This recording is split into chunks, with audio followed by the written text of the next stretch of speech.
শুভেচ্ছা, শুভেচ্ছা, শুভেচ্ছা। আজকে আপনাদের পড়ে শোনাব লেখক মহিউদ্দিন মোহাম্মদের বই দার্শনিক রচনাবলী থেকে গরুটি আছে কি না। প্রকাশকের কথা। কিছু বই আকারে ছোট, কিন্তু গুরুত্ব বিবেচনায় একাই 100 বইয়ের সমান। এই বইটি এমন বই। বাংলা ভাষায় এর প্রকাশনা একটি মাইলফলকও বটে, কারণ আধুনিক দর্শনের মৌলিক কাজ বাংলায় খুব দুর্লভ।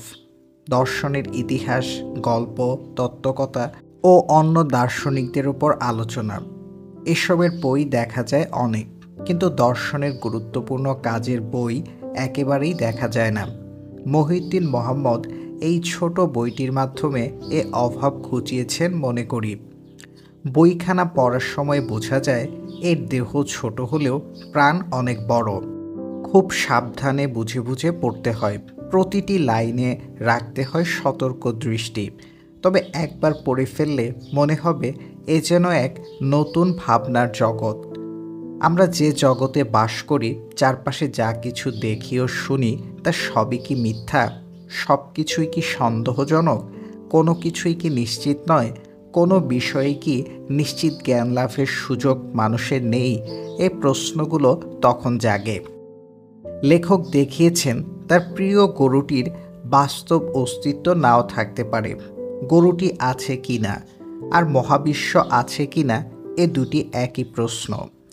মানুষের জ্ঞান লাভের ক্ষমতা যে সীমিত, মানুষ মহাবিশ্বকে যে রূপে দেখে ও অনুধাবন করে সেরূপ যে মহাবিশ্বে নাও থাকতে পারে, এ ইঙ্গিত মহিউদ্দিন মোহাম্মদ এ বইয়ে সুস্পষ্টভাবে দিয়েছেন।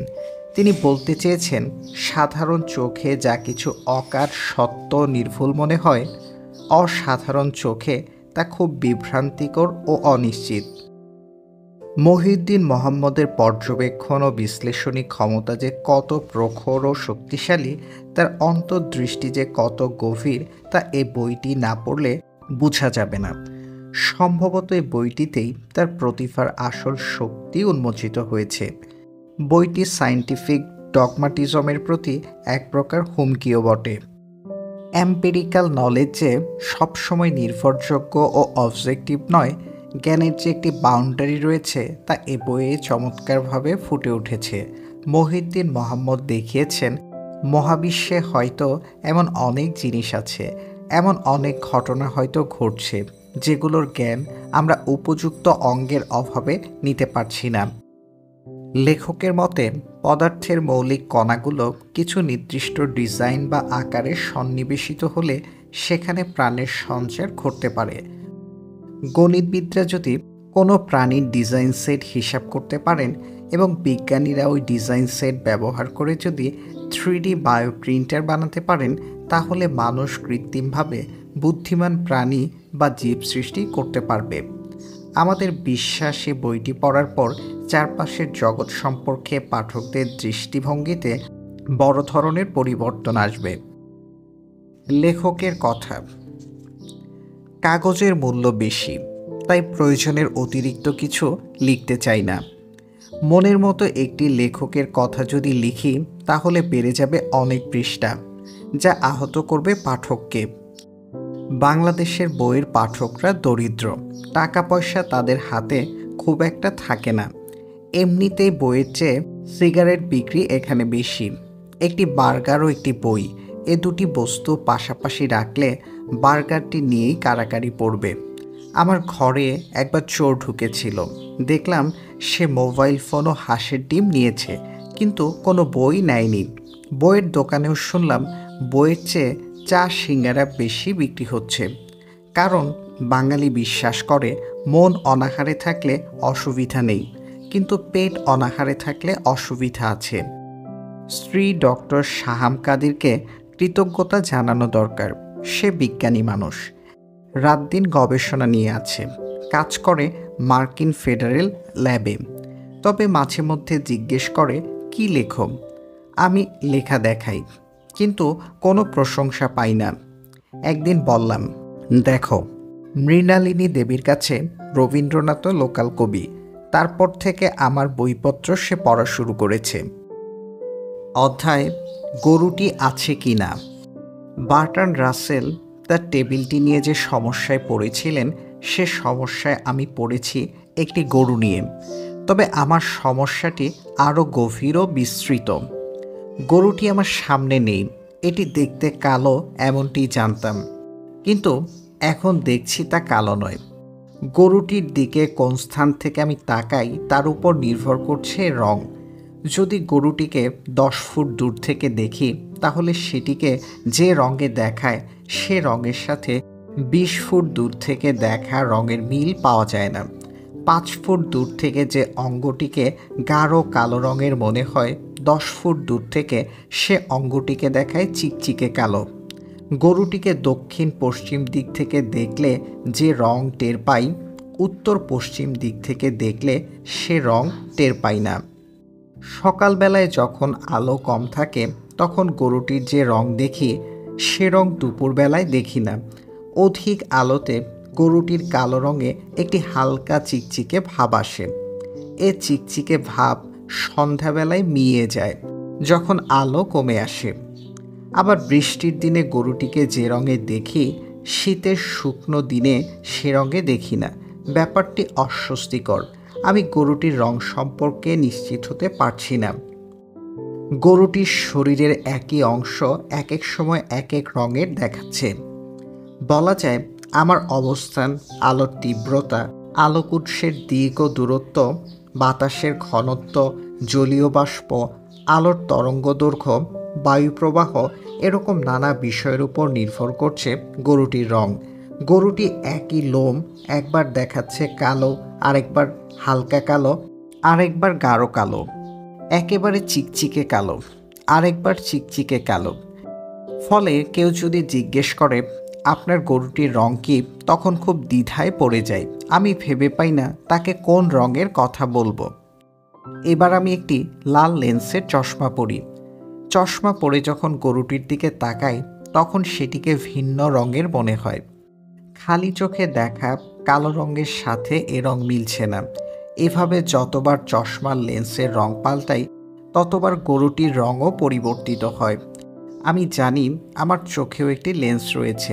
লেন্সটি কী রঙের তা জানি না, তবে যে রঙেরই হোক, সেটি যে আমার প্রকৃত গরুর রং পাল্টে দিচ্ছে না, সেটি নিশ্চিত করে বলতে পারছি না। বিজ্ঞানের ভাষ্য, গরুর শরীর থেকে আলো প্রতিফলিত হয়ে চোখে ঢুকছে। চোখে ঢুকছে বলেই আমি গরুটিকে দেখতে পাচ্ছি। দেখার প্রতিক্রিয়াটি এরকম। প্রথমে আলো আমার চোখের কর্নিয়া ভেদ করছে। কর্নিয়া ভেদ করার সময় আলো প্রতিসরিত হচ্ছে। প্রতিসরিত আলো আইরিশের কেন্দ্রে অবস্থিত পিউপিল নামক ছিদ্র দিয়ে ঢুকে চোখের লেন্সে আপতিত হচ্ছে। আলোর পরিমাণের উপর নির্ভর করে আইরিশ সংকুচিত প্রসারিত হচ্ছে, ফলে পরিবর্তন হচ্ছে পিউপিলের আকার। লেন্স ভেদ করে আলো চোখের ভিট্রিয়াস অঞ্চল অতিক্রম করছে। ভিট্রিয়াস অঞ্চল পেরিয়ে তা আপতিত হচ্ছে রেটিনায়। রেটিনা থেকে আলো ইলেকট্রিক সিগন্যালে রূপান্তরিত হয়ে প্রবেশ করছে অপটিক নার্ভে। তারপর মস্তিষ্কে এই সিগন্যালগুলোকে প্রক্রিয়াজাত করে গরুটি দেখাচ্ছে। কিন্তু মস্তিষ্ক আমাকে যা দেখাচ্ছে তা কি গরু, না তা গরু নয়, গরুটির রং মাত্র। এ রং যখন গরুটির দিকে তাকাই, তখন একটি নির্দিষ্ট আকার ধারণ করে আমার মস্তিষ্কের ভেতর সৃষ্টি হচ্ছে। এই আকারটিকেই বলছি গরু। অর্থাৎ বাস্তবে আমি কোনো গরু দেখতে পাচ্ছি না, শুধু গরুটির রং দেখতে পাচ্ছি। ফলে বলা যায় বস্তু নয়, মানুষ দেখতে পায় কেবল বস্তুর রং ও আকার। আমি গরুটির দিকে আবার তাকাই। গরুটির যে রঙের কথা এতক্ষণ বলছি, সে রং আসলে কি? গরুটির আসলেই কোনো রং আছে কি না? রং কি গরুটির দেহের কোনো বৈশিষ্ট্য? এই বৈশিষ্ট্যকেই কি রং হিসেবে উপলব্ধি করছি? এই বৈশিষ্ট্যের প্রকৃত রূপের সাথে আমার উপলব্ধি করা রূপের কোনো পার্থক্য আছে কি না? ধরা যাক বৈশিষ্ট্যটির প্রকৃত রূপ এ এবং আমার উপলব্ধি করা রূপ বি। আমার উপলব্ধি করা রূপের সাথে বৈশিষ্ট্যটির প্রকৃত রূপ মিলতে হলে এ ইকুয়াল টু বি হতে হবে। এর সাথে বিয়ের সামান্য পার্থক্য থাকলেও বলা যাবে না যে আমি গরুটির প্রকৃত রং দেখছি। যদি মেনে নেই যে আলো আমাকে প্রকৃত রংটি দেখাতে চাচ্ছে এবং এ উদ্দেশ্য হলো গরুটির প্রকৃত রঙের সকল তথ্য নিয়ে আমার চোখে প্রবেশ করছে, তাহলে কর্নিয়া থেকে মস্তিষ্ক পর্যন্ত পৌঁছতে আলো থেকে সে তথ্যের কিছুটা হারিয়ে যায় কিনা বা পরিবর্তিত হয় কিনা। সম্ভবত হয়, কারণ আমরা দেখেছি গরুর শরীর থেকে আলো প্রতিফলিত হয়ে যখন চশমার রঙিন লেন্স দিয়ে চোখে প্রবেশ করে তখন কালো গরুটিকে একটু ভিন্ন রঙের দেখায়। অর্থাৎ আলো গরুর শরীর থেকে যাত্রা শুরু করার সময় যে তথ্য বহন করছিল, চশমার লাল লেন্স অতিক্রম করার সময় সে তথ্য কিছুটা পরিবর্তিত হয়েছে। ফলে পরিবর্তিত আলোক তথ্যকে প্রক্রিয়াজাত করে মস্তিষ্ক আমাকে কালো রঙের বদলে অন্য রং দেখিয়েছে। ব্যাপারটি এমনও হতে পারে যে আলো কোনো কালার ইনফরমেশন বা রঙের তথ্য বহন করছে না, বরং গরুর শরীর থেকে প্রতিফলিত হয়ে আসা আলোকে আমি রং হিসেবে অনুধাবন করছি। সেক্ষেত্রে আলো নিজেই এখানে তথ্য, সে কোনো ইনফরমেশন ক্যারিয়ার নয়। এখানে আরও একটি সম্ভাবনা উকি দিচ্ছে। আলো আমার চোখে প্রবেশ করার পর তার যে রূপান্তর ঘটে, সে রূপান্তর প্রক্রিয়ায় গরুটির রং পাল্টে যাচ্ছে কিনা।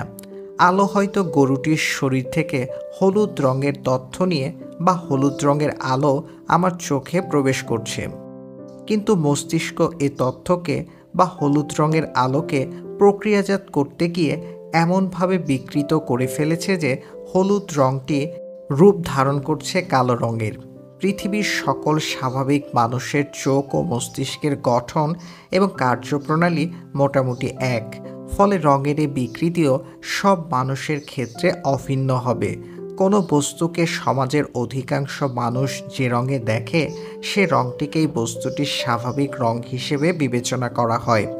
কিন্তু এ রং বস্তুটির প্রকৃত রং কিনা বা বস্তুটির আদৌ কোনো রং আছে কিনা এ ব্যাপারে আমি নিশ্চিত হতে পারছি না। একই বস্তুকে যারা একটু ভিন্ন রঙে দেখে, সমাজ তাদেরকে ডাকে বর্ণান্ধ।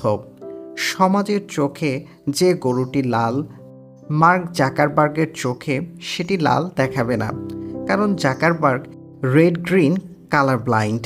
তিনি সবচেয়ে ভালো দেখতে পান নীল রং, এজন্য তার তৈরি ফেসবুকও নাকি নীল। আমার গরুটি যে শুধু আমার চোখেই কালো এমন নয়, সমাজের যত মানুষ এটিকে দেখেছে তারা সবাই এটির রং কালোই বলেছে। কেউ বলেনি যে গরুটির রং বেগুনি বা সবুজ। সুতরাং বলা যায় আমিও সমাজের ৮-১০ জন মানুষের মতোই স্বাভাবিক মানুষ, অর্থাৎ বর্ণান্ধ নই। প্রশ্ন হলো, কে প্রকৃত স্বাভাবিক মানুষ, আমি নাকি মার্ক জাকারবার্গ? কোনো বস্তুকে আমি লাল দেখছি বলে সমাজ আমাকে স্বাভাবিক মানুষ ভাববে, আর ওই বস্তুকে লাল না দেখার কারণে জাকারবার্গকে ভাববে বর্ণান্ধ। এটা হতে পারে না। এমনও হতে পারে জাকারবার্গের দেখা রঙটি প্রকৃত রং আর আমার দেখা রঙটি ভুল রং। কিন্তু সমাজের অধিকাংশ মানুষ যেহেতু আমার মতো, তাই আমরা ঠিক, জাকারবার্গ ব্যাঠিক। যদি জাকারবার্গের দেখা রঙের সাথে সমাজের অধিকাংশ মানুষের দেখা রং মিলে যেত, তখন আমাকে ডাকা হতো বর্ণান্ধ আর জাকারবার্গকে ডাকা হতো স্বাভাবিক। এখান থেকে দেখা যাচ্ছে গরুটির কালো রং একটি সামাজিক মতামত মাত্র। মতামতটি সংখ্যাগরিষ্ঠের, অর্থাৎ এটি একটি মেজরিটি ওপিনিয়ন। এই মেজরিটি ওপিনিয়নকেই আমি জ্ঞান করছি সত্য হিসেবে, কিন্তু আমার জ্ঞান করার সত্য রঙের সাথে গরুটির প্রকৃত রং মিলছে কিনা এটি যাচাই করতে পারছি না। আবার গরুটির শরীরে যে আলো পতিত হয় তার সবটুকুই প্রতিফলিত হয় না। কিছু আলো গরুটির শরীরে শোষিত হয়। গরুটির গায়ের লোম যদি এমনভাবে তৈরি হতো যেন এর উপর পতিত সব আলোই প্রতিফলিত হয়ে যায়, তাহলে গরুটিকে মনে হতো একটি আয়না। তখন আমি গরুটির দিকে তাকালে নিজের চেহারা দেখতে পেতাম। আবার যদি গরুটির লোম এমনভাবে তৈরি হতো যেন এর উপর পতিত সকল আলোই শোষিত হয়ে যায়, তাহলে আমি দেখতাম গরু প্রকৃতির একটি ঘুটঘুটে অন্ধকার এলাকা। কোনো বাহারি রং আমি দেখতে পেতাম না। গরুটির যে কালো রং আমি দেখতে পাচ্ছি তাও মূলত গরুটির লোমের উপর পতিত অধিকাংশ আলোর শোষণের ফল। গরুটির শরীর থেকে খুব কম আলো প্রতিফলিত হচ্ছে বলেই গরুটিকে মোটামুটি কালো রঙের মনে হচ্ছে। যদি সব আলো শোষিত হয়ে যেত এবং কোনো আলোই প্রতিফলিত না হতো তাহলে গরুটির রং হতো একেবারে কালো বা অন্ধকার। এখানে রং শব্দটিকে আমি ব্যবহার করছি সাধারণ দৃশ্যমান রং অর্থে, কারণ কালো বলে কোনো রং নেই। কালো হলো আলোর অনুপস্থিতি। আমরা দৈনন্দিন জীবনে যে রং দেখি তা আসলে মোটামুটি কালো, প্রকৃত কালো নয়। এবার গরুটিকে আমি একটি শক্তিশালী মাইক্রোস্কোপ দিয়ে দেখতে চাই। মাইক্রোস্কোপে গরুটির চামড়ার কোনো অংশ স্থাপন করলে আমি আর আগের মতো কালো রং দেখতে পাবো না। লোমগুলোকে মনে হবে বড় বড় গাছ, আর গরুর শরীরটিকে মনে হবে বড় কোনো পর্বতমালা। খালি চোখে দূর থেকে যে লোমগুলোকে খুব মসৃণ দেখাচ্ছিল সেগুলো হয়ে উঠবে অমসৃণ বৃক্ষকাণ্ড। অর্থাৎ গরুটির দিকে মাইক্রোস্কোপের সাহায্যে তাকালে সেটির আয়তন বেড়ে যাচ্ছে এবং রূপ পাল্টে যাচ্ছে। ফলে আমার ভেতর আরেকটি নতুন সন্দেহ উকি দিচ্ছে, গরুটি আসলে কত বড়। আমি খালি চোখে গরুটিকে যত বড় দেখছি তার সাথে গরুটির প্রকৃত আয়তন মিলবে কিনা। গরুটির লোমের কথাই ধরা যাক। খালি চোখে যে লোমটিকে শুঁয়ের ফলার মতো চিকন দেখছি, মাইক্রোস্কোপে সেটি প্রায় লক্ষ গুণ বড় হয়ে উঠছে। মাইক্রোস্কোপের কাজ কোনো বস্তুর আকারকে কয়েক গুণ বড় করে দেখানো, যেন মানুষ অনেক ক্ষুদ্র বস্তুকেও নিজ চোখে দেখতে পারেন। প্রশ্ন হলো, আমি খালি চোখে গরুটিকে যে আয়তনে দেখছি সেটি কি আমার চোখ ও মস্তিষ্কের কোনো ম্যাগনিফাইং অ্যাকশনের ফলে সৃষ্টি হয়েছে কিনা? বিষয়টি আরও সহজ করে বলি। আমার চোখ ও মস্তিষ্ক সম্মিলিতভাবে স্ক্যানিং ইলেকট্রন মাইক্রোস্কোপের মতো কোনো মাইক্রোস্কোপ যন্ত্রের ভূমিকা পালন করছে কিনা। অর্থাৎ 1 ইঞ্চি দৈর্ঘ্যের কোনো গরুকে আমার চোখ ও মস্তিষ্ক 100 ইঞ্চি দৈর্ঘ্যের গরু হিসেবে উপস্থাপন করছে কিনা। বিষয়টি উল্টাও হতে পারে। গরুটির প্রকৃত দৈর্ঘ্য হয়তো 1000 ইঞ্চি, কিন্তু আমার চোখ ও মস্তিষ্ক গরুটির দৈর্ঘ্য 100 ইঞ্চি হিসেবে দেখাচ্ছে। এখানে মস্তিষ্ক শব্দটি দ্বারা আমি সাধারণ অর্থে মস্তিষ্ককে বোঝাচ্ছি না, বরং মস্তিষ্কের ওই এলাকাটিকে বা মস্তিষ্ক ও শরীরের ওই যন্ত্রাংশগুলোকে বোঝাচ্ছি যেগুলো চোখে প্রবেশ করা আলোকে প্রক্রিয়াজাত করে ছবিতে রূপান্তর করে, যা আমার মনে দেখার অনুভূতি সৃষ্টি করে। গরুটি আমার কাছ থেকে কত দূরে আছে এ ব্যাপারেও আমি নিশ্চিত নই।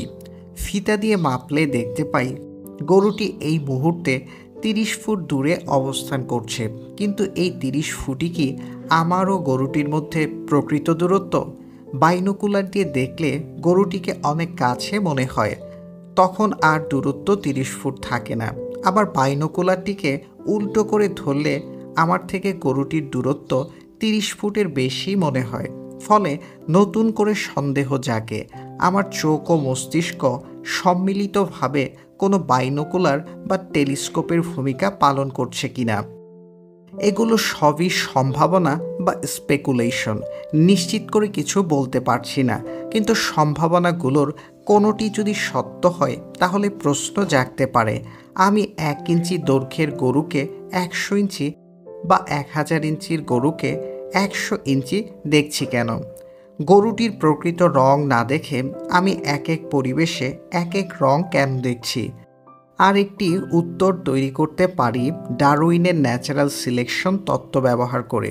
উত্তরটি এরকম: শরীরের পাশাপাশি প্রাণীদের দৃষ্টি এবং উপলব্ধিও বিবর্তিত হয়েছে। প্রকৃতিতে কোনো প্রাণী টিকে থাকবে কিনা তা শুধু প্রাণীটির শারীরিক গঠনের উপর নির্ভর করে না, প্রাণীটি চারপাশকে কি রং ও আয়তনে দেখে সেটির উপর নির্ভর করে। বাঘ যদি হরিণকে হরিণের রঙে না দেখে পানির স্বচ্ছ রঙে দেখত তাহলে প্রকৃতিতে বাঘের টিকে থাকা মুশকিল হতো। সিংহ যদি তার শিকারকে ঘাসের সবুজ রঙে দেখত তাহলে খাবার সংগ্রহে সে বিপদে পড়ত। মানুষ যদি সম্ভাব্য খাদ্যকে সহজে শনাক্ত করা যায় এমন রঙে না দেখে ভিন্ন রঙে দেখত, তাহলে প্রকৃতি থেকে খাবার সংগ্রহ করতে মানুষের কষ্ট হতো, যা তার টিকে থাকার সম্ভাবনাকে কমিয়ে দিত। একই কথা বস্তুর আকার ও আয়তনের ক্ষেত্রেও প্রযোজ্য। কোনো প্রাণী তার চারপাশকে একটি সুবিধাজনক আয়তনে দেখে।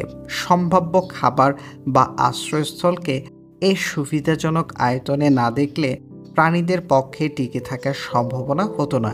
এমনও হতে পারে এই সুবিধাজনক আয়তনটি কোনো বস্তুর প্রকৃত আয়তন, তবে বস্তুর প্রকৃত আয়তনের সাথে দর্শনের দেখা সুবিধাজনক আয়তন নাও মিলতে পারে।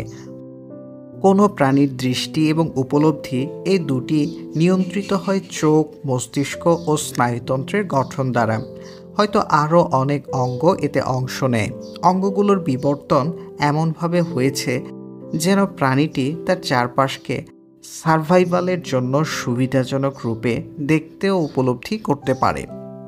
গরুটিকে আমি যে রূপে দেখছি সে রূপে হয়তো আরেকটি গরু তাকে দেখে না।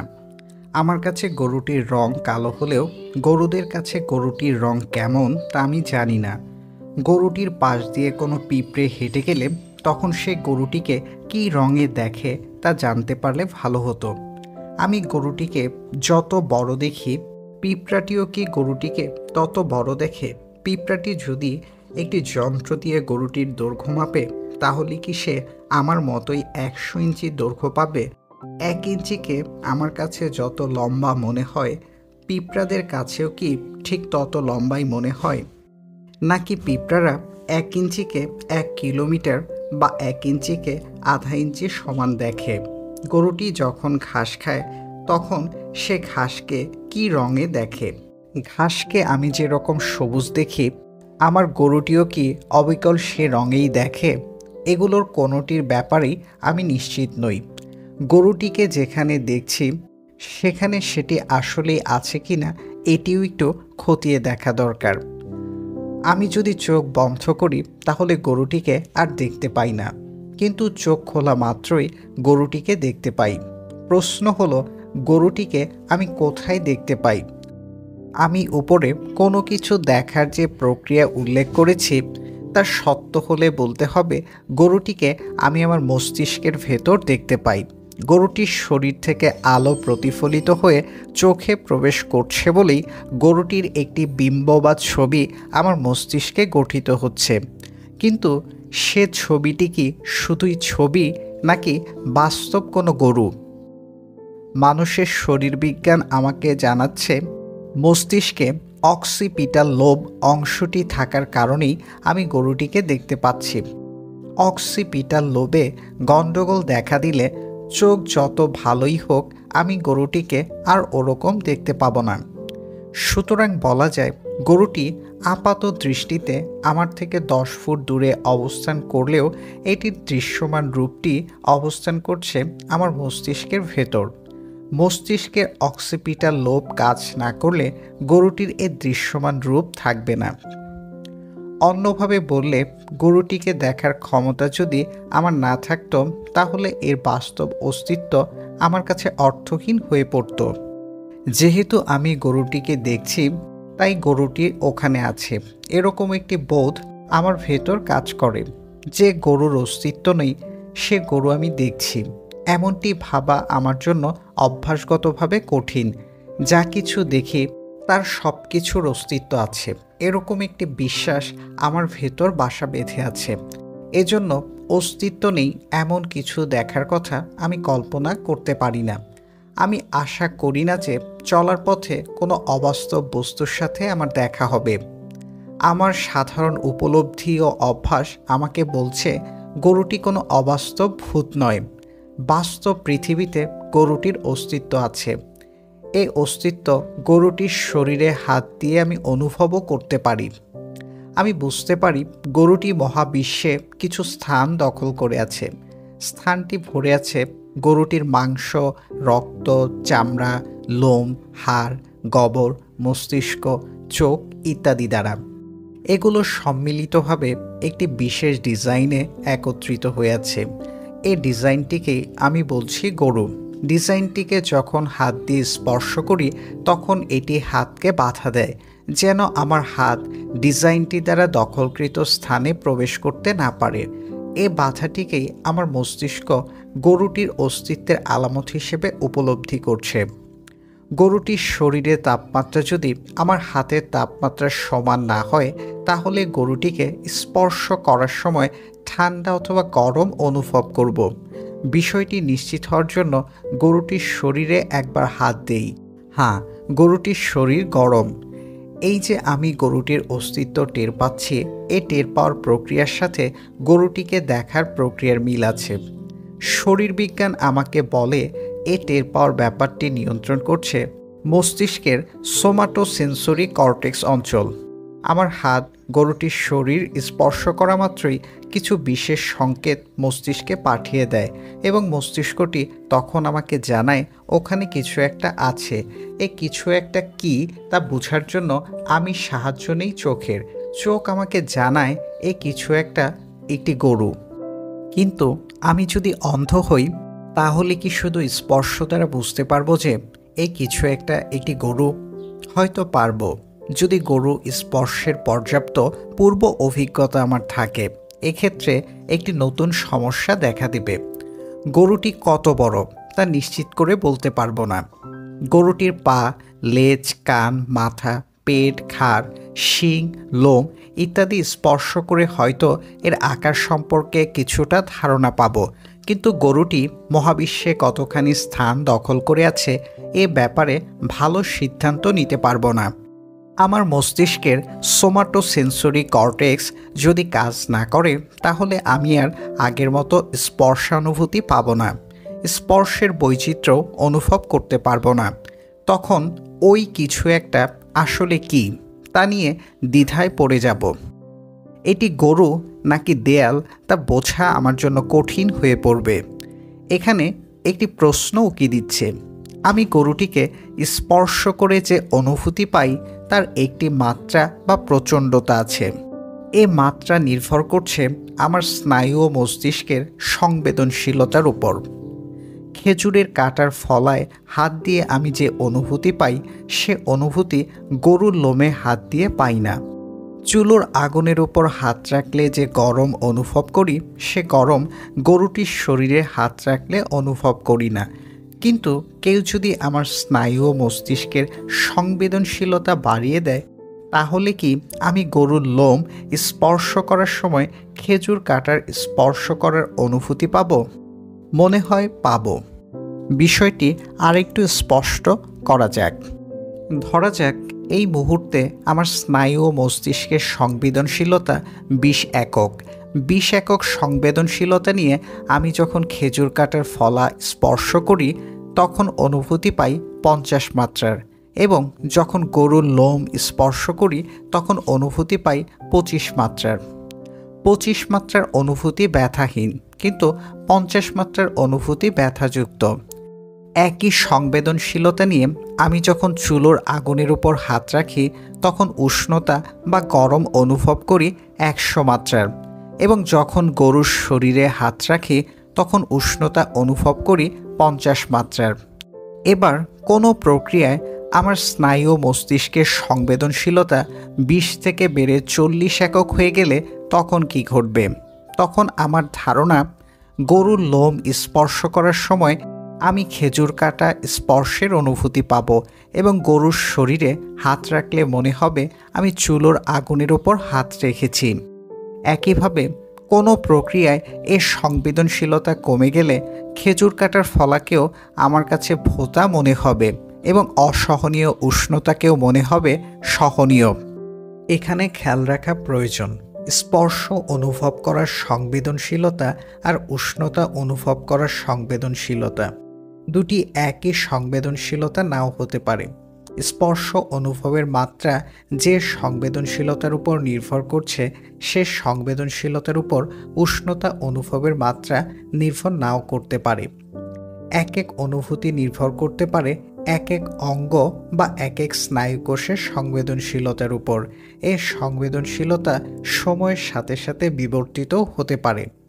10 লাখ বছর আগে উষ্ণতা ও ব্যথা অনুভবের যে সংবেদনশীলতা মানুষের ছিল ২০ লাখ বছর পর সে সংবেদনশীলতা নাও থাকতে পারে। গন্ডারের চামড়ার সংবেদনশীলতা ৫ লাখ বছর আগে কেমন ছিল তা আমি জানি না, এবং ৫০ লাখ বছর পর মানুষের চামড়াও কি গন্ডারের চামড়ার মতো হয়ে যাবে কিনা এ ব্যাপারেও নিশ্চিত নই। গরুটি যখন হাম্বা ডাক দেয় তখন আমি এর গলার শব্দ শুনতে পাই। শব্দ শুনে বুঝতে পারি কোথাও একটি গরু আছে। এর শব্দের উৎস গরুটির কণ্ঠ বা স্বরযন্ত্র। কণ্ঠ বলতে আমি এখানে গরুর ভেতর ও বাহিরে থাকা সকল শব্দ উৎপাদনকারী অঙ্গকে বুঝাচ্ছি। গরুটির কণ্ঠ বাতাসে কিছু কম্পন সৃষ্টি করে, যা তরঙ্গ আকারে আমার কানে প্রবেশ করে। এ তরঙ্গ কানের ভেতরে থাকা টিম্প্যানিক মেমব্রেন, যেটিকে আমরা কানের পর্দা বলি, সেটিতে আঘাত করে। এ আঘাতে কানের পর্দা এবং পর্দার পেছনে থাকা অডিটরি অসিকলস একটি নির্দিষ্ট ছন্দে কাঁপতে থাকে। ৩টি ছোট ছোট হাড়। এ কম্পন ক্লকিয়ায় প্রক্রিয়াজাত হয়ে পৌঁছে যায় মস্তিষ্কে। মস্তিষ্ক তখন কম্পনের এই সংকেতকে আমাকে শোনায় হাম্বা রূপে। প্রশ্ন হলো, গরুটি আসলেই হাম্বা ডেকেছে কিনা, নাকি সে উচ্চারণ করেছে অন্য কোনো শব্দ, কিন্তু আমার মস্তিষ্ক এটিকে শোনাচ্ছে হাম্বা রূপে। আমার কানের পর্দা যদি আরেকটু পুরু ও শক্ত হতো তাহলে কি শব্দটিকে একই রকম শুনতে পেতাম? সম্ভবত না। আমি বুঝতে পারছি যে হাম্বা শব্দটি মূলত গরুটির কিছু অঙ্গের নাড়াচাড়ার ফসল। কান বা শ্রবণাঙ্গ না থাকলে এ ফসল আমি টের পাবো না। তখন গরুটি হাম্বা ডাকলে আমার কাছে মনে হবে সে অযথাই হা করে আছে অথবা মুখের ব্যায়াম করছে। বিজ্ঞানের ভাষ্য, গরুটির হাম্বা শব্দ বাতাসে যে তরঙ্গ বা ঢেউ তৈরি করে সেটির কম্পাঙ্ক বা ফ্রিকোয়েন্সি যদি কম বেশি ২০ থেকে ২০,০০০ হার্টজের মধ্যে হয়, কেবল তাহলেই মানুষ গরুটির ডাক শুনতে পাবে সাধারণ পরিবেশে। ফলে সন্দেহ জাগে, হাম্বা ডাকের পাশাপাশি গরুটি ২০ হার্টজের কম এবং ২০,০০০ হার্টজের বেশি কম্পাঙ্কের আরও কোনো শব্দ তৈরি করছে কিনা, কণ্ঠ বা অন্য কোনো অঙ্গ দ্বারা, যা আমি শুনতে পাচ্ছি না। কিছু বাদুড় আছে যাদের শ্রবণসীমা ১ হার্টজ থেকে ২ লাখ হার্টজ। আমার জায়গায় যদি একটি বাদুড় এসে দাঁড়ায় তাহলে কি সে আমার শোনা হাম্বার পাশাপাশি আরও কোনো শব্দ শুনতে পাবে? আরও গরুটির কণ্ঠ ও অন্যান্য অঙ্গ থেকে যদি কোনো শব্দ উৎপন্ন হয় যার কম্পাঙ্ক আমার শ্রবণসীমার বাইরে, তাহলে সে শব্দ বাদুড় টের পেতে পারে। আবার একই কম্পাঙ্কের শব্দ আমি ও বাদুড় দুইজন ভিন্নভাবে অনুভব করতে পারি, কারণ আমার ও বাদুড়ের মস্তিষ্কের গঠন এক নয়। আমি যে শব্দটিকে হাম্বা রূপে শুনি, বাদুড় সেটিকে হাম্বা রূপে না শুনে অন্য রূপেও শুনতে পারে। ফলে দেখা যাচ্ছে একই শব্দের প্রতি আমার ও বাদুড়ের প্রতিক্রিয়া একই রকম নাও হতে পারে। বালু দিয়ে ছুরি ধারানোর সময় যে শব্দ তৈরি হয় তা মানুষের জন্য খুব অসহনীয়, কিন্তু এই শব্দ অন্য কোনো প্রাণীর জন্য একই রকম অসহনীয় কিনা তা নিশ্চিত করে বলা যাচ্ছে না। এমনও হতে পারে এ শব্দকে হয়তো অন্য কোনো প্রাণী সঙ্গীত রূপে উপভোগ করছে। আমি গরুটির কাছাকাছি গেলে তার শরীর, গোবর ও প্রস্রাবের ঘ্রাণ পাই। ঘ্রাণটি আমার জন্য আরামদায়ক নয়, কিন্তু গরুর দুধ ও মাংসের লোভে আমাকে এ ঘ্রাণ সহ্য করতে হয়। এ ধরনের ঘ্রাণকে আমরা বলি দুর্গন্ধ। দুর্গন্ধ আমাদের ভালো লাগে না, আমাদের ভালো লাগে সুগন্ধ, যা আমরা সেন্টের বোতল ও বকুল ফুল থেকে পাই। ভাত খাওয়ার সময় বাতাসে গোবর বা ল্যাট্রিনের ঘ্রাণ ভেসে এলে খাবার খেতে আমাদের অসুবিধা হয়। আমি গোবরের ঘ্রাণ পাচ্ছি, এর অর্থ হলো গোবর থেকে অতি ক্ষুদ্র কিছু কণা বাতাসে ছড়িয়ে পড়েছে। আমি যখন শ্বাস নেই তখন নাক ও মুখ দিয়ে গোবর থেকে উড়ে আসা এ ছোট কণাগুলো ভেতরে ঢোকে। এ কণা বাতাসের সাথে নাকের ভেতরে থাকা নাসাল ক্যাভিটি বা নাসিকা গহ্বরে যখন পৌঁছায় তখন তা ক্যাভিটির দেয়ালে লেপ্টে থাকা মিউকাসে দ্রবীভূত হয়। এ মিউকাসের আড়ালে নাসিকা গহ্বরের ছিদ্রের দিকে থাকে। অলফ্যাক্টরি অ্যাপিথেলিয়াম নামের একটি ছোট পর্দা বা আবরণ, যাতে রয়েছে প্রায় 1 থেকে 2 কোটি অলফ্যাক্টরি রিসেপ্টর নিউরন বা ওআরএন। এই ওআরএন কোষ মিউকাসে দ্রবীভূত গহ্বরের কণাগুলোকে শনাক্ত করতে পারে। গহ্বরের কণা বলতে আমি এখানে বোঝাচ্ছি গহ্বর থেকে উড়ে আসা ঘ্রাণ কণাগুলোকে, এবং এগুলোর তথ্য মস্তিষ্ককে জানাতে পারে। মস্তিষ্ক তখনই তথ্যকে প্রক্রিয়াজাত করে আমাকে জানায়, আপনি গহ্বরের ঘ্রাণ পাচ্ছেন, আপনার আশেপাশে কোথাও গহ্বর আছে। ফলে দেখা যাচ্ছে আমি গরুটির গোবর বা চেনার ঘ্রাণ পাবো কিনা এটি নির্ভর করছে আমার অলফ্যাক্টরি সিস্টেমের কার্যকারিতার উপর।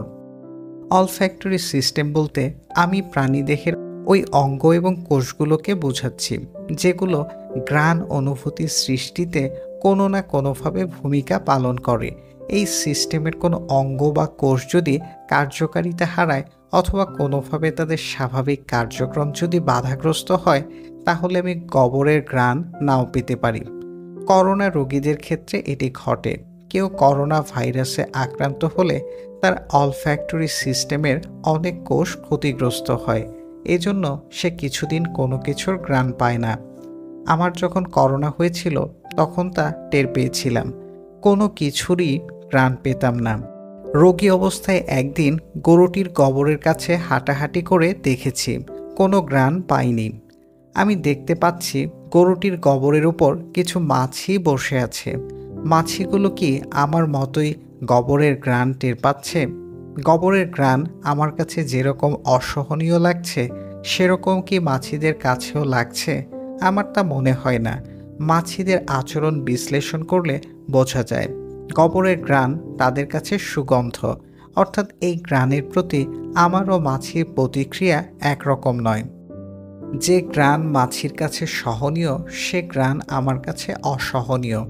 মাছি যেভাবে গহ্বরগুলোকে উপভোগ করতে পারে আমি সেভাবে পারি না, কারণ আমার অলফ্যাক্টরি সিস্টেম আর মাছির অলফ্যাক্টরি সিস্টেম এক নয়।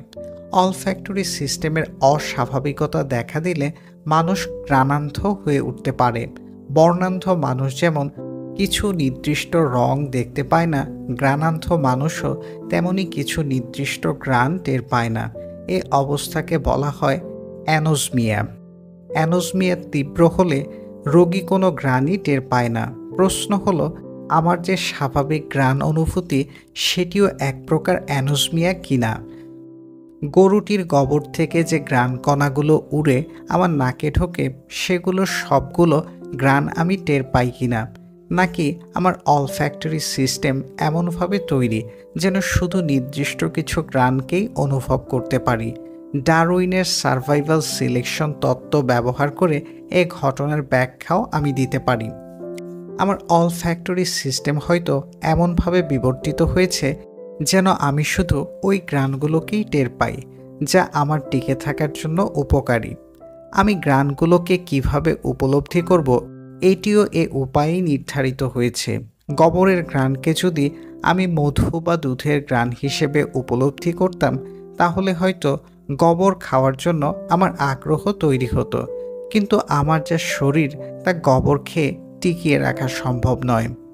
গোবরের পুষ্টিমান মাছি বা পোকামাকড়ের জন্য যথেষ্ট হলেও মানুষের জন্য যথেষ্ট নয়।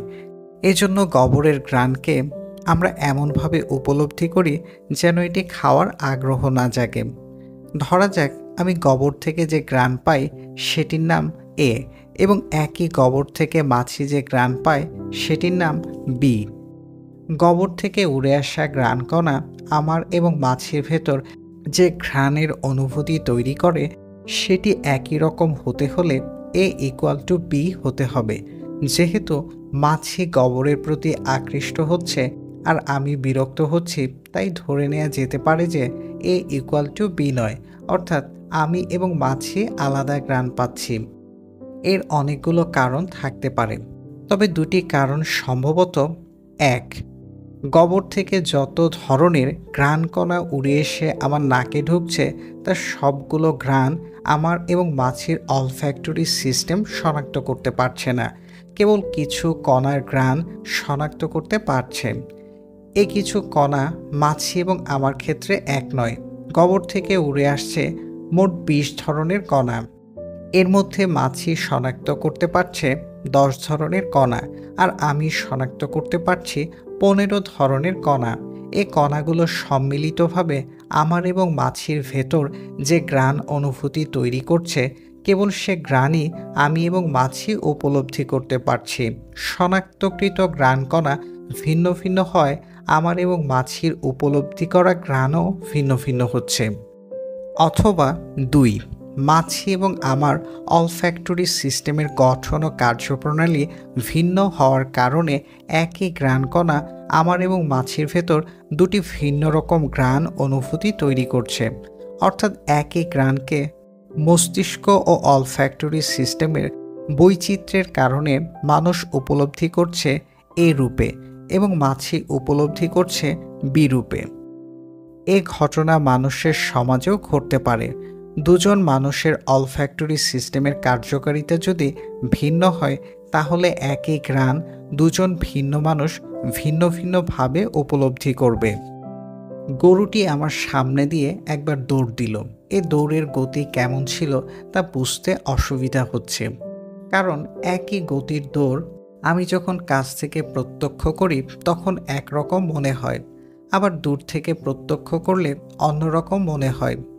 গরুটি আমার কাছ থেকে ২০ ফুট দূরের কোনো রাস্তা দিয়ে যদি দৌড়ায়, তাহলে আমি দেখব সে দৌড়াচ্ছে। কিন্তু একই গতি নিয়ে সে যদি ১ কিলোমিটার দূরের কোনো রাস্তা ধরে দৌড়ায়, তাহলে আমার কাছে মনে হবে সে হাঁটছে। হাঁটা বলতে এখানে ধীর গতি বোঝাচ্ছি। আকাশ দিয়ে যখন কোনো বিমান উড়ে যায়, তখন মাটি থেকে দেখলে বিমানের গতিকে খুব বেশি মনে হয় না, মনে হয় কোনো টেম্পো শূন্যে উড়ে বেড়াচ্ছে। আমি ইতিমধ্যে উল্লেখ করেছি যে গরুটি আমার থেকে ঠিক কত দূরে আছে। এ ব্যাপারে নিশ্চিত হওয়া আমার পক্ষে সম্ভব নয়, কারণ আমার চোখ ও মস্তিষ্ক কোনো টেলিস্কোপ বা মাইক্রোস্কোপের ভূমিকা পালন করছে কিনা তা আমি জানি না। ফলে আমার কাছে যখন মনে হয় গরুটি এ গতিতে হাঁটছে, তখন সেটি আসলেই এ গতিতে হাঁটছে কিনা এ ব্যাপারে সন্দেহমুক্ত হতে পারছি না। হাঁটারত কোনো গরুকে প্রকাণ্ড মাইক্রোস্কোপ দিয়ে দেখলে মনে হবে এটি প্রচণ্ড গতিতে দৌড়াচ্ছে। ব্যাপারটি একটি সহজ উদাহরণ থেকে স্পষ্ট হতে পারে।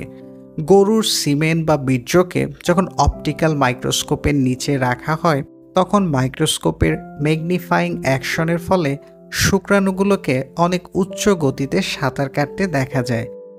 গরুটি এই মুহূর্তে বেঁচে আছে কিনা এ ব্যাপারেও নিশ্চিত নই। এই মুহূর্তে বলতে আমি বোঝাচ্ছি বিশুদ্ধ বর্তমানকে। তবে অতীত, বর্তমান ও ভবিষ্যৎ সময়ের ৩ স্তরকে সাধারণ মানুষ যে অর্থে বোঝে, সে অর্থে আমি বুঝি না। এজন্য বিশুদ্ধ বর্তমানকে এখানে একটু সংজ্ঞায়িত করার প্রয়োজন মনে করছি। বিশুদ্ধ বর্তমান হলো কোনো ঘটনা ঘটার এমন মুহূর্ত যা এখনও অতীত হয়নি, এবং একই সাথে ওই অনুভূতিটি ভবিষ্যতের অন্তর্ভুক্ত নয়।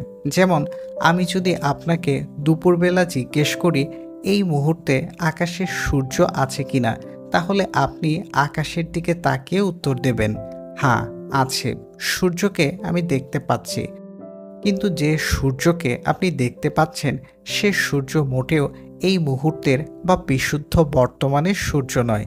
এটি ৯ মিনিট আগের সূর্য, কারণ সূর্য থেকে আলো আমাদের চোখে আসতে প্রায় ৮.৫ মিনিটের মতো সময় লাগে। সূর্যকে আপনি যে রূপে দেখছেন, সেটি সূর্যের অতীতকালের রূপ। তার বিশুদ্ধ বর্তমানের রূপ আপনি দেখতে পাচ্ছেন না। সূর্য পৃষ্ঠে কোনো ঘটনা ঘটলে তা পৃথিবী থেকে ৯ মিনিট আগে জানা সম্ভব নয়। কোনো দুর্যোগে সূর্য নাই হয়ে গেলে তা টের পেতে আমাদের ৯ মিনিট লাগবে। এই ৯ মিনিট আকাশে যে সূর্য আমরা দেখব, সে সূর্য অস্তিত্বহীন। সূর্য নাই হয়ে যাওয়ার আগে সূর্য পৃষ্ঠ থেকে যে আলোক রশ্মিগুলো পৃথিবীর দিকে রওনা হয়েছিল, সেগুলো আমাদের চোখ দিয়ে ঢুকে মস্তিষ্কে ৯ মিনিট পর্যন্ত সূর্যের ছবি তৈরি করতে থাকবে। যেহেতু কোনো বস্তু থেকে আলো প্রতিফলিত হয়ে চোখে না আসা পর্যন্ত ওই বস্তুকে দেখা আমার পক্ষে সম্ভব নয়, সেহেতু কোনো বস্তুর তাৎক্ষণিক বা বিশুদ্ধ বর্তমানের রূপও আমার পক্ষে জানা সম্ভব নয়, যদি না সময়কে ফাঁকি দেওয়ার কোনো কৌশল আমরা উদ্ভাবন করতে পারি। কারণ বস্তু থেকে আমার দূরত্ব অশূন্য হলে সে দূরত্ব পাড়ি দিতে আলোর সময় লাগবে। গরুটি যদি আমার কাছ থেকে 1 কিলোমিটার দূরে থাকে, তাহলে গরুটিকে দেখতে আমার কম বেশি 1 সেকেন্ডের 3 লাখ ভাগের 1 ভাগ সময় লাগবে। কারণ আলোর গতি প্রতি সেকেন্ডে প্রায় 3 লক্ষ কিলোমিটার। আবার গরুটির শরীর থেকে প্রতিফলিত হয়ে আসা আলো বা আলো কর্তৃক সৃষ্ট ইলেকট্রিক্যাল বা ম্যাগনেটিক্যাল সিগন্যাল আমার চোখ থেকে মস্তিষ্ক পর্যন্ত পৌঁছাতে লাগবে আরও কিছু সময়। এই আলোকজাত ঘটনাগুলো মস্তিষ্ক দ্বারা প্রক্রিয়াজাত হয়ে গরুর ছবি তৈরি হতে লাগবে আরও খানিকটা সময়। সমস্ত প্রক্রিয়া শেষে ছবিটি যে একটি গরুর ছবি, এটি বুঝতেও আমার আলাদা কিছু সময় লাগবে। সব মিলিয়ে এটি প্রায় 150 মিলিসেকেন্ডের কাজ। অর্থাৎ আমি যে গরুটিকে দেখছি সেটি অতীতকালের গরু, বর্তমানকালের নয়। ফলে গরুটি এই মুহূর্তে কি অবস্থায় আছে তা জানা আমার পক্ষে সম্ভব হচ্ছে না।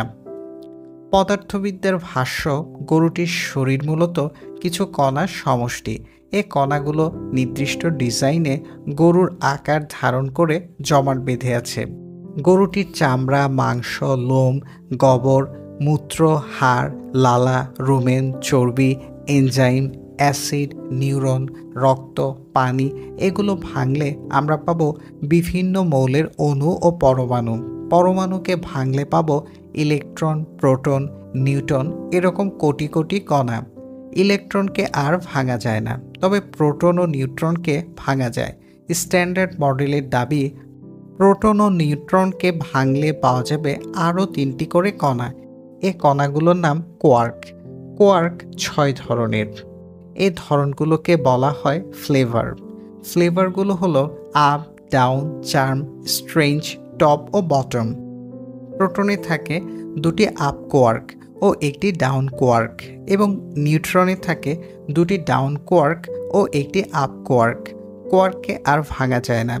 এখানে খেয়াল রাখা দরকার, স্ট্যান্ডার্ড মডেল হলো কণা পদার্থবিজ্ঞানের একটি তত্ত্ব। এ তত্ত্ব আমাকে আরও জানায় গরুটির শরীরে ম্যাটার পার্টিকলগুলো অর্থাৎ ইলেকট্রন ও কোয়ার্কগুলো নির্দিষ্ট ডিজাইনে সন্নিবেশিত হয়ে তৈরি করেছে ছোট ছোট এলাকা। এই এলাকাগুলোকে বলা হয় পরমাণু। পরমাণুর ভেতর আটকা পড়ে আছে বিভিন্ন সংখ্যায় ইলেকট্রন ও কোয়ার্ক। স্ট্যান্ডার্ড মডেল অনুযায়ী এই কণাগুলো পরমাণুর ভেতর আটকা আছে কিছু বলের কারণে। এখানে বল শব্দটি আমি ইংরেজি ফোর্সের অনুবাদ হিসেবে ব্যবহার করছি না, বরং ইন্টারঅ্যাকশন ব্যাপারটির বোধগম্য বাংলা হিসেবে ব্যবহার করছি। বলগুলো হলো 1.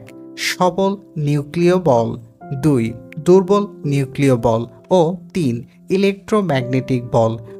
মহাকর্ষ বলকেও এ তালিকায় যুক্ত করা যায়, তবে পরমাণুর অভ্যন্তরে এ বলের প্রভাব এত সামান্য যে এটিকে উল্লেখ না করলেও চলে।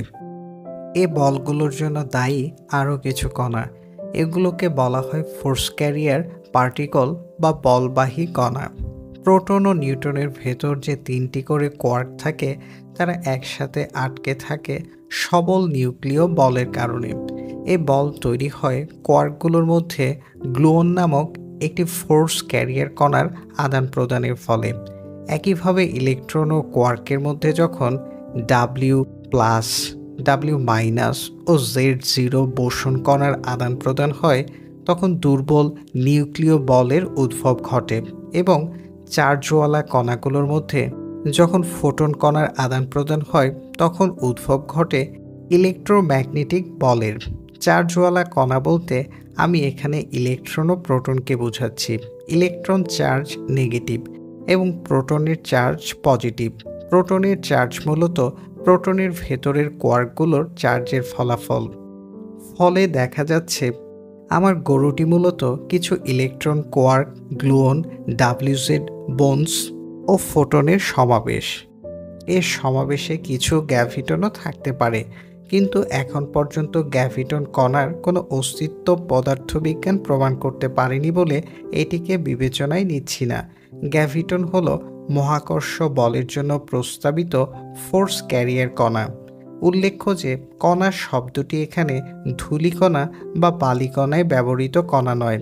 সরলতার স্বার্থে কণা শব্দটি ব্যবহার করা হয়েছে, কারণ কণার পরিবর্তে যদি localised excitation of quantum feed বা কোয়ান্টাম ফিড অবজারভেবল এ ধরনের কথা ব্যবহার করি, তাহলে লেখাটির বোধগম্যতা নষ্ট হবে। কণাগুলোর এ সমাবেশ ভেঙে দিতে পারলে গরুটি আর গরু থাকবে না। যে ডিজাইনে কণাগুলো সন্নিবেশিত হয়ে আছে সে ডিজাইনের পরিবর্তন আনলে গরুটির শরীরেও পরিবর্তন আসবে। চাইলে পরমাণুর ভেতরের কণাগুলোর সংখ্যা ও অবস্থান এদিক সেদিক করে গরুটিকে সম্পূর্ণ ভিন্ন জিনিসে রূপান্তর করাও সম্ভব। গরুটিকে খুন করে যদি আমি আগুন দিয়ে পোড়াই, তাহলে এটি পরিণত হবে ছাইয়ে, কারণ ছুরির পৌঁছো আগুন গরুটির শরীর গঠনকারী অণু বা পরমাণুর সন্নিবেশে পরিবর্তন আনছে। গরুটি জীবিত থাকতে কণাগুলো যে ডিজাইনে সন্নিবেশিত ছিল, ছুরি চালানোর পর সে ডিজাইন থাকছে না, কণাগুলোর সংখ্যা ও অবস্থান পাল্টে যাচ্ছে। গরুটিকে যখন ছুরি দিয়ে পোঁচ মারা হয়, তখন গরুটির গলার চামড়া, ধমনী, শিরা, পেশি ও স্নায়ুতন্ত্রের কিছু অংশ কেটে যায় এবং গরুটির ভেতর থেকে বেরিয়ে আসে প্রচুর রক্ত। ফলে গরুটি আর নড়াচড়া করতে পারে না, শ্বাস নিতে পারে না, তার হৃৎপিণ্ড বন্ধ হয়ে যায় এবং তাকে আঙুল দিয়ে গুঁতো দিলে সে আর ঠুস মারতে আসে না। গরুটির এ অবস্থাকে আমরা বলি মৃত অবস্থা। এই মৃত গরুর সাথে আমরা যা খুশি তা করতে পারি, তার চামড়া দিয়ে জুতো বানাতে পারি এবং মাংস দিয়ে রান্না করতে পারি সুস্বাদু খাবার। প্রশ্ন হলো, মৃত গরুটিকে পুনরায় জীবিত করা সম্ভব কি না? সম্ভবত সম্ভব, ইফ ম্যাটেরিয়ালিজম ইজ ট্রু। গরুটি জীবিত থাকতে কণাগুলো যে ডিজাইনে সন্নিবেশিত ছিল, সে ডিজাইনে কণাগুলোকে কোনো উপায়ে আবার সন্নিবেশিত করতে পারলে গরুটি আগের মতো জীবিত হয়ে উঠতে পারে। এমনকি কণাগুলোর সমাবেশে পরিবর্তন এনে গরুটিকে মানুষের মতো বুদ্ধিমান প্রাণীতে রূপদান করাও সম্ভব। গরুটির শরীরে, বিশেষ করে মস্তিষ্ক ও স্নায়ুতন্ত্রে পরিমাণ মতো কণা নির্দিষ্ট ডিজাইনের সংযোজন বিয়োজন করে এর বুদ্ধি কমানো বাড়ানো যেতে পারে। এই প্রক্রিয়ায় গরুটির দেহের আকারেও পরিবর্তন আনা যেতে পারে। একটি সহজ উদাহরণ থেকে বিষয়টি স্পষ্ট হবে। হাইড্রোজেন ও হিলিয়াম এক জিনিস নয়, দুটি দুই রকমের গ্যাস, কিন্তু চাইলে হাইড্রোজেনকে হিলিয়ামে পরিণত করা সম্ভব। হাইড্রোজেনের পরমাণুতে প্রোটন ও ইলেকট্রন থাকে একটি করে এবং হিলিয়ামে থাকে দুটি করে। কোনো প্রক্রিয়ায় যদি কিছু হাইড্রোজেন পরমাণুকে পরস্পরের খুব কাছাকাছি আনা যায়, তাহলে নিউক্লিয়ার ফিউশন প্রক্রিয়ায় তারা পরিণত হবে হিলিয়ামে এবং উৎপাদিত হবে শক্তি। সূর্য থেকে যে আলো পৃথিবীতে আসছে তা এই প্রক্রিয়াতেই আসছে। এই প্রক্রিয়ায় কি ঘটছে? এই প্রক্রিয়ায় মূলত হাইড্রোজেন পরমাণুর ডিজাইনে পরিবর্তন হচ্ছে। পরমাণুর ভেতরে থাকা কণাগুলোর সংখ্যা ও অবস্থান ভিন্ন হয়ে যাচ্ছে। আগের ডিজাইনে পরমাণুটির ভেতর ছিল একটি প্রোটন ও একটি ইলেকট্রন, কিন্তু নতুন ডিজাইনে তার ভেতর পাওয়া যাচ্ছে দুটি প্রোটন, দুটি নিউট্রন ও দুটি ইলেকট্রন। এই নতুন ডিজাইনকে আমরা বলছি হিলিয়াম। নতুন ডিজাইনটি আগুনে জ্বলে না, কিন্তু পুরাতন ডিজাইনটি আগুনে জ্বলত। কম বুদ্ধির গরুতে শরীর গঠনকারী কণাগুলো যে ডিজাইনে সন্নিবেশিত থাকে, বেশি বুদ্ধির গরুতে সে ডিজাইনে থাকে বলে মনে হয় না। এ কণাগুলোর সমাবেশ সুস্থ গরুর শরীরে থাকে একরকম, অসুস্থ গরুর শরীরে থাকে আরেক রকম। গরুটি যদি এফএমডি রোগে আক্রান্ত হয়, তাহলে তার মুখ ও খুরায় এ কণাগুলোর সমাবেশে পরিবর্তন আসে। একটি ঘা হওয়া খুরায় কণাগুলো যে ডিজাইনে সন্নিবেশিত থাকে, একটি সুস্থ খুরায় সে ডিজাইনে সন্নিবেশিত থাকে না। গরুটির মস্তিষ্ককে যদি কোনো উপায়ে আমার মস্তিষ্ক দিয়ে প্রতিস্থাপিত করা যায়, অথবা তার মস্তিষ্ককে যদি মানুষের মস্তিষ্কে পরিণত করা যায়, মস্তিষ্ক গঠনকারী কণাগুলোর সংখ্যা, ধরন ও সমাবেশে পরিবর্তন এনে এটি করা যেতে পারে। এবং নতুন মস্তিষ্কের সাথে গরুটির শরীরের অন্যান্য অংশ যদি কার্যকরভাবে যুক্ত করা যায়, তাহলে আমার ধারণা গরুটি বই পড়তে পারবে এবং তার ষড়যন্ত্রে অর্থাৎ কণ্ঠে উপযুক্ত পরিবর্তন আনলে গরুটি সেই বই আমাকে পড়েও শোনাতে পারবে। ফলে দেখা যাচ্ছে আমার ও গরুটির মাঝে তেমন কোনো মৌলিক পার্থক্য নেই। আমাকে ভাঙলে যে ধরনের কণা পাওয়া যাবে, গরুটিকে ভাঙলেও সে ধরনের কণাই পাওয়া যাবে। পার্থক্য শুধু কণাগুলোর সংখ্যা ও সমাবেশের ডিজাইনে। এই ভিন্নতার কারণে আমাকে বলা হচ্ছে মানুষ, আর ওই চতুষ্পদ জীবটিকে বলা হচ্ছে গরু। 1 কোটি বছর আগে গরুর শরীরে কণাগুলোর সমাবেশ সম্ভবত এরকম ছিল না, এবং আজ থেকে 1 কোটি বছর পর হয়তো একই রকম থাকবে না। গরুটির 1 কোটি বছর পরের বংশধরের বৃদ্ধি তার বর্তমান বুদ্ধির সমান নাও হতে পারে। এমনও হতে পারে 1 কোটি বছর পর মানুষের বুদ্ধি কমে যাবে আর গরুর বুদ্ধি বেড়ে যাবে। ফলে এখন আমরা বুদ্ধির জোরে যেভাবে গরু জবাই করি, তখন গরুরাও বুদ্ধির জোরে সেভাবে মানুষ জবাই করবে। জবাই শব্দটি এখানে আক্ষরিক অর্থে নেয়ার প্রয়োজন নেই, মূলত হিংস্রতার দিকে ইঙ্গিত করেই শব্দটি ব্যবহার করেছি। যে প্রাণী যত বেশি বুদ্ধিমান, সে প্রাণীর সহিংস হওয়ার ক্ষমতাও তত বেশি, যদি তার সহিংস চিন্তাকে সহিংস আচরণে রূপ দেওয়ার জন্য উপযুক্ত অঙ্গ শরীরে থাকে। সিংহের মতো ধারালো নখ মানুষের নাও থাকতে পারে।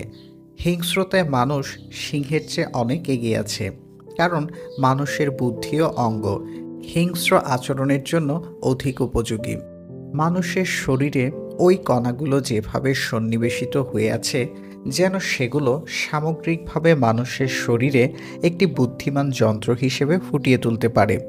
কিন্তু একই কণা গরুটির শরীরে এমনভাবে সন্নিবেশিত হয়ে আছে যেন সেটিকে আমি বুদ্ধিতে পরাস্ত করে গোয়ালে বেঁধে রাখতে পারি। শুধু বুদ্ধি নয়, গরুটির অঙ্গের গড়নও এর পেছনে দায়ী। গরুটি চাইলেই একটি তরবারি ব্যবহার করে আমাকে কোপ দিতে পারবে না, কারণ তার শরীরে কোনো অঙ্গ তরবারি চালানোর জন্য উপযুক্ত নয়। তার 4টি পাই শরীরের ভার বহনের কাজে ব্যস্ত। মানুষের মতো 2টি অবসর হাত তার নেই। তার সামনের পা দুটি হাত হিসেবে ব্যবহৃত হতে পারত, কিন্তু খুরাগুলি এমনভাবে তৈরি যেন মানুষের আঙ্গুলের ভূমিকা এরা পালন করতে না পারে। অন্য কথায়, গরুটির গায়ে যে শক্তি আছে তা মানুষ খুন করার জন্য যথেষ্ট ছিল। কেবল অস্ত্র চালানোর উপযোগী অঙ্গের অভাবে গরুটি মানুষের মতো সহিংস হতে পারছে না। কয়েক কোটি বছর পর গরুটির বংশধররা যদি কোনোভাবে বিবর্তিত হয়ে অস্ত্র চালানোর উপযোগী অঙ্গ লাভ করে, আর মানুষের বংশধরেরা যদি ধীরে ধীরে বুদ্ধি ও দক্ষতা হারাতে থাকে, তাহলে সহিংসতার একটি উল্টো চিত্র দেখা যেতে পারে। শুধু গরু নয়, অন্য যে কোনো প্রাণীর ক্ষেত্রেও এটি ঘটতে পারে। প্রয়োজন শুধু কণাগুলোর সংখ্যা ও সমাবেশের ডিজাইনে পরিবর্তন। এই পরিবর্তন একটু একটু করে বংশ পরম্পরায় মোটামুটি সব প্রাণীর ক্ষেত্রেই প্রকৃতিতে ঘটে চলছে। এবার খতিয়ে দেখতে চাই গরুটি আসলেই আছে কি না, অর্থাৎ গরু নামে যে প্রাণী বা বস্তুটিকে দেখছি সেটির স্বাধীন অস্তিত্ব রয়েছে কিনা। উপরে আমি দেখিয়েছি যে গরুটি মূলত কিছু কণার সমষ্টি। এই কণাগুলো একটি বিশেষ ডিজাইনে একীভূত হয়ে গরুর মতো আচরণ করছে। গরুটি যখন আমাকে গুঁতো দিতে আসে, তখন মূলত কিছু কণা গরুর আকার ধারণ করে গুঁতো দিতে আসে। গরুটির যে আমাকে গুঁতো দেওয়ার ইচ্ছে জাগে, সে ইচ্ছেও মূলত এই কণাগুলোরই কার্যকলাপ। গরুটি যখন চিন্তা করে বা আমাকে দেখে গরুটির যখন রাগ ওঠে, তখন তার মস্তিষ্কে কিছু রাসায়নিক কার্যক্রম সংগঠিত হয়। এই কার্যক্রম ওই কণাগুলোরই কার্যক্রম। ওই কণাগুলোর কিছু সদস্য বিশেষ প্রক্রিয়ায় গরুটিকে জানায় ওখানে একজন মানুষ আছে, মানুষটি তোমার জন্য নিরাপদ নয়, তাকে গুঁতো দিতে হবে। গরুটির যে স্মৃতি, সেটিও এরকম কিছু কণার ক্রিয়াকলাপ। গরুটির চোখ ও কান দিয়ে প্রবেশ করা তথ্য বিশেষ উপায়ে কণাগুলো সংরক্ষণ করে থাকে। কোন তথ্য কতক্ষণ সংরক্ষিত থাকবে এটিও নির্ধারিত হয় কণাগুলোর কার্যক্রম দ্বারা। তথ্য বলতে আমি এখানে বুঝাচ্ছি চারপাশ থেকে আহরিত জ্ঞানকে। যেমন গরুটি আমাকে দেখছে, এই দেখা হলো জ্ঞান। গরুটি আমার কথা শুনছে, এই শোনা হলো জ্ঞান। গরুটিকে লাঠি দিয়ে আঘাত করলে সে ব্যথা পায়, এই ব্যথা পাওয়া হলো জ্ঞান। গরুটি যে উপায়ে আমার সম্পর্কে জ্ঞান লাভ করছে, আমিও অনেকটা একই উপায়ে গরুটির সম্পর্কে জ্ঞান লাভ করছি। এই জ্ঞান লাভের কিছু প্রক্রিয়া আমি উপরে বর্ণনা করেছি। প্রশ্ন হলো, একই জ্ঞান গরুটি না থাকলেও, অর্থাৎ গরুটি অস্তিত্বহীন হলেও আমি লাভ করতে পারবো কিনা। আমরা জানি আমাদের ভিজুয়াল হ্যালোসিনেশন ঘটে, তারা প্রায়ই অস্তিত্বহীন বস্তু দেখতে পায়। আবার আমাদের অডিটরি হ্যালোসিনেশন ঘটে, তারা অস্তিত্বহীন শব্দ শুনতে পায়। যারা ফ্যান্টোসোমিয়া রোগী তারা অস্তিত্বহীন ঘ্রাণও টের পায়। এমনকি ট্যাকটাইল হ্যালোসিনেশনের মাধ্যমে অস্তিত্বহীন বস্তুর স্পর্শানুভূতি লাভ করাও সম্ভব। ফলে দেখা যাচ্ছে আমার মস্তিষ্ক সেন্সরি সিস্টেমে বিশেষ কিছু গোলযোগ ঘটলে গরুটি আমার সামনে না থাকলেও আমি গরুটিকে দেখতে পাবো, গরুটির হাম্বা শুনতে পাবো, গরুটির চেনা ও গোবরের ঘ্রাণ টের পাবো এবং গরুটির শরীর স্পর্শের অনুভূতি নিতে পারবো। শুধু তাই নয়, আমি যদি ভারতের কোনো গোমূত্রপানকারী রোগী হই তাহলে গ্লাস্টোরি হ্যালোসিনেশনের মাধ্যমে গোমূত্রের স্বাদও আহরণ করতে পারবো। এখান থেকে সন্দেহ পোষণ করা যায় যে গরুটির বাস্তব অস্তিত্ব নাও থাকতে পারে। আমার যদি একই সাথে ভিজুয়াল, অডিটরি, অলফ্যাক্টরি, ট্যাকটাইল ও গাস্টোস্টোরি হ্যালোসিনেশন ঘটে, তাহলে অস্তিত্বহীন কোনো বস্তু অথবা প্রাণীকে আমি বাস্তব জ্ঞান করা শুরু করতে পারি। তখন বাস্তব ও অবাস্তবের মধ্যে পার্থক্য নির্ধারণ করা আমার পক্ষে হয়তো সম্ভব হবে না। প্রশ্ন হলো, আমি যে গরুটিকে দেখছি সেটি এরকম অনেকগুলো হ্যালোসিনেশনের ফল কিনা। আরও সহজ করে বললে, আমার মস্তিষ্ক ও সেন্সরি সিস্টেম এমনভাবে গঠিত কিনা যেন আমি সারাক্ষণ বাস্তব বস্তুর উপস্থিতি ছাড়াই বাস্তব বস্তুর জ্ঞান লাভ করতে পারি। সেন্সরি সিস্টেম বলতে আমি আমার শরীরে ওই অংশগুলোকে বোঝাচ্ছি যেগুলো দর্শন, শ্রবণ, ঘ্রাণ, স্বাদ প্রভৃতি জ্ঞান উপলব্ধি প্রক্রিয়ায় অংশগ্রহণ করে। হ্যালুসিনেশনের ক্ষেত্রে সেন্সরি সিস্টেম যে প্রক্রিয়ায় মিথ্যা তথ্য উৎপাদন করে মস্তিষ্কে পাঠায়, সে প্রক্রিয়া যে গরুটি দেখার সময় আমার ভেতরে ঘটছে না তা জোর দিয়ে বলার উপায় নেই। মিথ্যা তথ্য হলো সেগুলো যেগুলো বাস্তব কোনো বস্তু অথবা শক্তির উপস্থিতি ছাড়াই, অর্থাৎ কোনো এক্সটার্নাল স্টিমুলাসের প্রভাব ছাড়াই মানুষের সেন্সরি সিস্টেমে উৎপাদিত হয়। যেমন ভিজুয়াল হ্যালোসিনেশনের সময় কোনো বস্তু থেকে আলো প্রতিফলিত হয়ে অথবা কোনো আলোক উৎস থেকে আলো উৎসারিত হয়ে আমাদের চোখে প্রবেশ করার দরকার হয় না। মানুষের ভিজুয়াল সিস্টেম তখন আপনা আপনি চোখে আলো প্রবেশের অনুরূপ ফলাফল উৎপন্ন করে। উদাহরণ হিসেবে ফসফিল হ্যালোসিনেশনের কথা বলা যায়।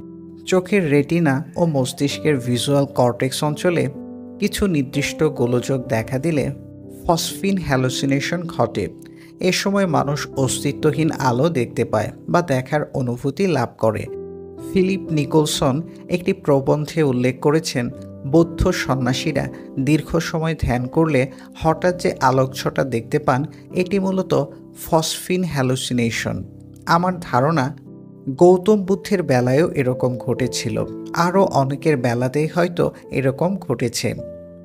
কিন্তু তারা ভিজুয়াল সিস্টেমের এই কণাগুলোকে না বুঝে ভেবেছেন ঈশ্বরের আলো বা নির্বাণ লাভের আলো।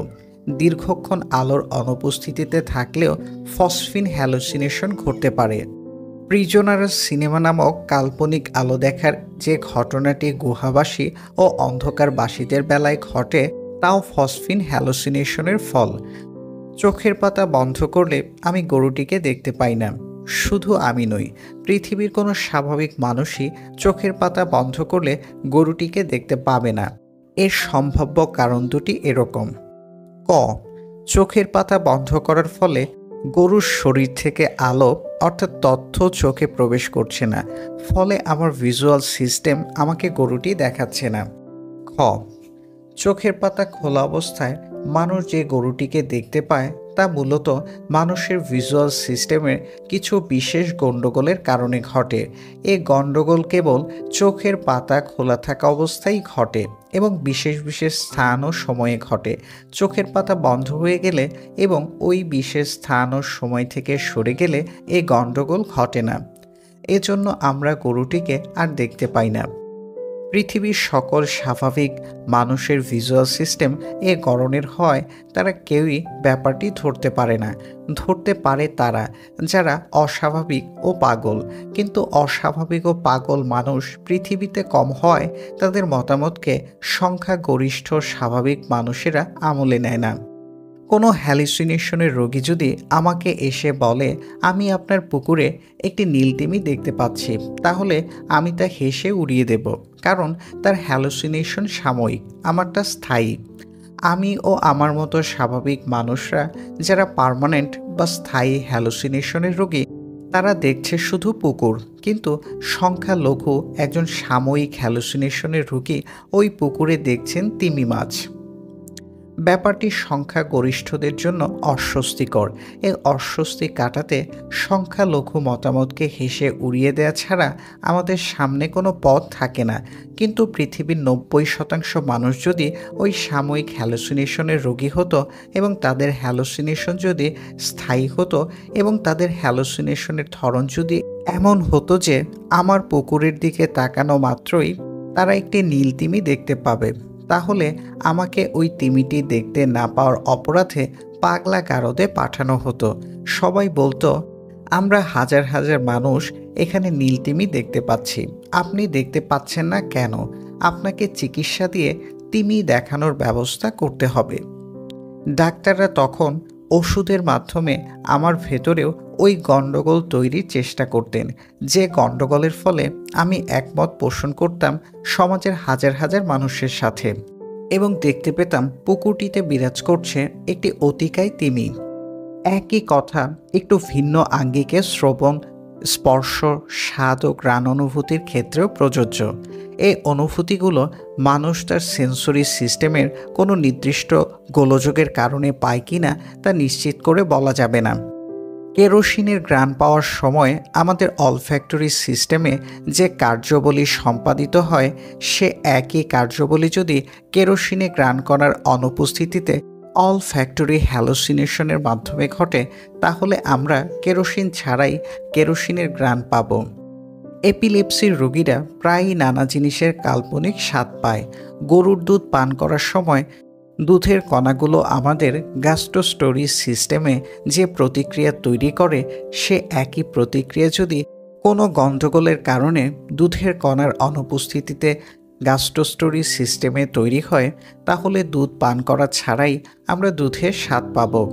বিষয়টিকে অন্যভাবে বলা যায়, ধরা যাক দুধ পান করার সময় আমার গ্যাস্ট্রোস্টোরি সিস্টেমে যে কার্যাবলী সম্পাদিত হয় তা এ, এবং পানি পান করার সময় যে কার্যাবলী সম্পাদিত হয় তা বি। কিন্তু কোনো গোলযোগের কারণে যদি এ ইকুয়াল টু বি হয়, তাহলে আমি দুধের স্বাদ ও পানির স্বাদের মধ্যে পার্থক্য করতে পারবো না। ফলে দেখা যাচ্ছে কোনো বস্তুর স্বাদ ওই বস্তুর কোনো প্রকৃত বৈশিষ্ট্য নয়, বরং বস্তুটির সাথে আমাদের সেন্সরি সিস্টেমের যোগাযোগ ও মারামারির ফল মাত্র, এবং এ ফল বস্তুটির উপস্থিতি ছাড়াও আমরা পেতে পারি যদি ওই ফল পাওয়ার মতো উপযুক্ত গণ্ডগোল আমাদের সেন্সরি সিস্টেমে থাকে। সুতরাং বলা যায় চারপাশের বিশ্ব সম্পর্কে আমার যে জ্ঞান, তা সবই মূলত আমার শরীরের বিভিন্ন অংশের জৈব রাসায়নিক কার্যকলাপের ফসল অথবা এ কার্যকলাপ দ্বারা প্রভাবিত। এ কার্যকলাপের ধরন যদি পাল্টে যায়, তাহলে বিশ্ব সম্পর্কে আমার জ্ঞানও পাল্টে যাবে। হয়তো এমন অনেক বিষয় প্রকৃতিতে আছে যার জ্ঞান আমি আমার শারীরিক গঠনের সীমাবদ্ধতার কারণে পাচ্ছি না। এমন অনেক কিছু হয়তো ঘটছে যার জ্ঞান বা রূপ উপযুক্ত অঙ্গের অভাবে আমি উপলব্ধি করতে পারছি না, অথবা শারীরিক গঠনের সীমাবদ্ধতার কারণে এমন অনেক বিষয়ের জ্ঞান হয়তো আমি পাচ্ছি যার অস্তিত্ব প্রকৃতিতে নেই। এই অবস্থায় গরুটি আসলেই আছে কিনা বা থাকলে তার রূপ কী তা নিশ্চিত করে বলতে পারছি না। ধরা যাক যে জিনিসটিকে বা স্থান কালের যে এলাকাটিকে আমি গরু বলছি তার আসল রূপ এ, কিন্তু এটিকে উপলব্ধি করছি সি রূপে, এবং একটি সাপ সেটিকে উপলব্ধি করছে ডি রূপে। সাপটিকে যদি জিজ্ঞেস করা হয় তুমি যা দেখতে পাচ্ছ তার বর্ণনা দাও, তাহলে সে যা বলবে তার সাথে আমার বর্ণনা মিলবে না, কারণ সাপের চোখ আর মানুষের চোখ এক নয়। সাপ পৃথিবীকে যে রঙে দেখে মানুষ সে রঙে দেখে না। শ্রবণ, ঘ্রাণ, উষ্ণতা, স্পর্শ, স্বাদ এই অনুভূতিগুলো সাপের ক্ষেত্রে মানুষের চেয়ে ভিন্ন। অর্থাৎ সাপের উপলব্ধি করা গরু আর আমার উপলব্ধি করা গরু এক নয়। আবার সি এবং ডি এর কোনোটি এ এর সমান কিনা এ ব্যাপারেও নিশ্চিত হওয়ার সুযোগ নেই, কারণ এ কেমন তা আমরা জানি না। অথচ মানুষ তার উপলব্ধি করা রূপকে সত্য বলে প্রচার করছে, দাবি করছে প্রাণী জগতে আমি সবচেয়ে জ্ঞানী, আমার জ্ঞানই চূড়ান্ত সত্য। সাপ লিখতে জানে না, মাইক যোগে আওয়াজ করতে পারে না, অস্ত্র ব্যবহারের ক্ষমতাও তার নেই। ফলে মহাবিশ্ব সম্পর্কে সাপ তার নিজস্ব উপলব্ধি ও মতামত পৃথিবীতে প্রতিষ্ঠা করতে অক্ষম। এই সুযোগটি মানুষ নিচ্ছে। মানুষ ক্ষমতা দ্বারা জ্ঞানের একক আধিপত্য সৃষ্টি করছে।